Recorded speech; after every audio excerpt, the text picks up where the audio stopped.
Kenapa kita gugat Denny Sumargo? Karena memang tidak dapat dihilangkan secara hukum, secara konteks hukumnya, peran Denny Sumargo dalam memperkenalkan Agus di ruang publik sehingga terjadi donasi tersebut itu tidak dapat dihilangkan.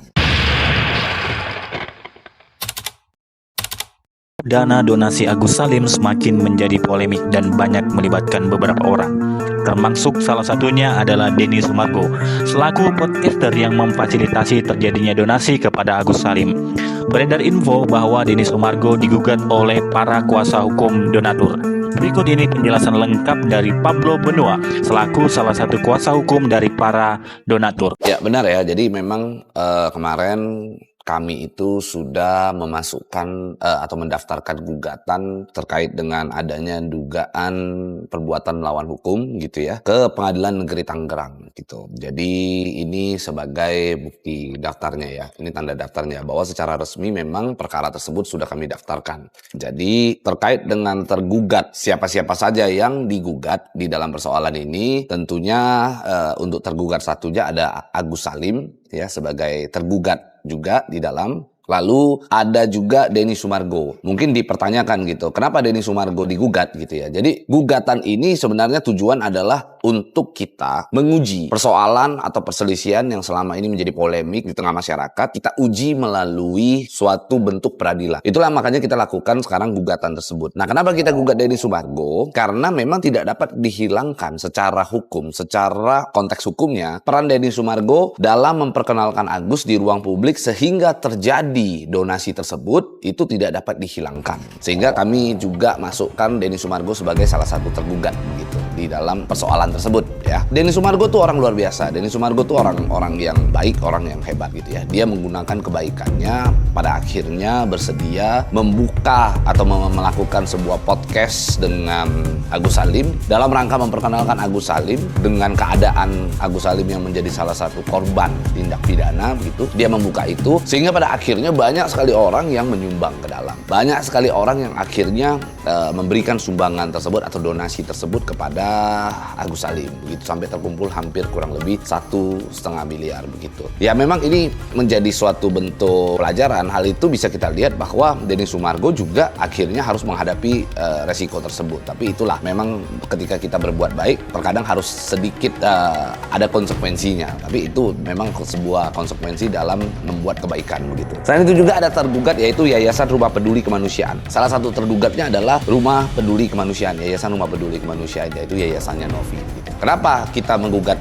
juga? Karena kondisinya uang tersebut saat ini ada di Yayasan Rumah Peduli Kemanusiaan. Nah, uang tersebut karena ada di sana, terparkir di sana, nantinya kita akan minta untuk pengadilan melakukan penyitaan terhadap uang tersebut gitu. Karena uang tersebut saat ini yang dijadikan persoalan. Uang tersebutlah yang menjadi objek perkara tersebut. Sehingga nanti kita akan minta untuk Pengadilan Negeri Tangerang untuk membuat sebuah penetapan di mana melakukan penyitaan terhadap uang tersebut.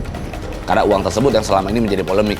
Nah, lalu selain itu juga turut tergugatnya tentunya adalah Kementerian Sosial Republik Indonesia. Jadi teman-teman, sebenarnya dalam proses kita melakukan gugatan tersebut bukan bermaksud untuk membuktikan siapa yang benar, siapa yang salah. Kita tidak bermaksud dalam persoalan ini untuk mempersalahkan seseorang, untuk mendiskreditkan seseorang, tidak. Intinya dalam persoalan ini kita tahu ini semua orang yang ada di sini adalah orang-orang baik. Semua orang yang ada di sini adalah orang-orang yang saat ini sedang berkonflik demi sebuah niatan yang baik.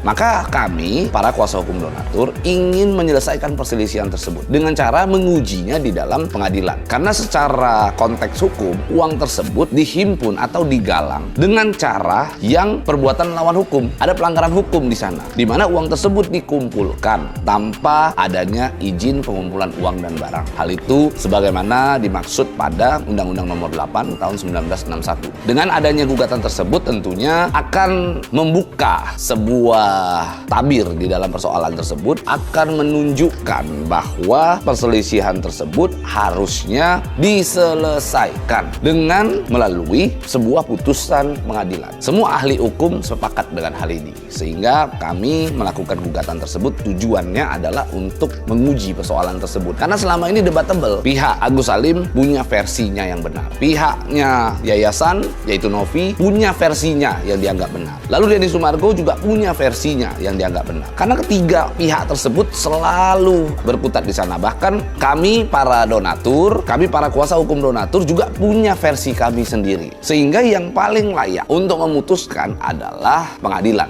Dengan kita mengetahui bahwa majelis hakim itu kita sepakati, seorang hakim itu kita sepakati sebagai wakilnya Tuhan. Artinya segala macam keputusan yang dia keluarkan, apalagi nantinya ketika ingkrah atau berkekuatan hukum tetap, maka tidak dapat diganggu gugat oleh pihak manapun. Sehingga dalam persoalan ini merupakan jalan yang terbaik gitu ya. Yang pasti di dalam isi gugatan ini tentunya kami meminta agar di dalam petitum yang nanti kami akan sampaikan, yaitu mengabulkan gugatan kami gitu ya, yang mana ingin adanya suatu kekuatan hukum, di mana kekuatan hukum tersebut untuk menetapkan polling yang sudah dibuat. Polling tersebut sudah melibatkan banyak donatur untuk memberikan aspirasinya. Kami ingin polling tersebut untuk dilaksanakan. Kami inginkan agar polling tersebut yang merupakan aspirasi para donatur untuk dilaksanakan oleh Pengadilan Negeri Tangerang begitu. Selain itu juga kami juga tidak mengesampingkan bahwa memang benar Agus perlu untuk pengobatan. Agus perlu untuk pengobatan. Kami tidak mengesampingkan hal itu. Sehingga kami sepakat para tim kuasa hukum dengan para donatur ingin melakukan gugatan tersebut agar semuanya clear. Kalau memang majelis hakim punya pandangan lain atau pendapat lain, itu kami serahkan kepada majelis hakim. Yang pasti kita ingin yang terbaik gitu ya. Kita inginkan persoalan ini segera selesai. Saya yakin teman-teman juga sudah mulai bosan dengan keadaan konflik atau polemik tersebut yang cukup mengganggu gitu ya. Ketika kita buka TikTok, kita buka sosial media kita, setiap hari bahasannya adalah Agus Novi, Agus Novi, Agus Novi. Jadi kita ingin agar ada secercah cahaya di sini yang bisa membuat keadaan membaik, membuat semua keadaan kisru ini tidak melebar kemana-mana. Maka dengan gugatan ini adalah dengan maksud itikat yang baik dari kami para kuasa hukum donatur begitu ya.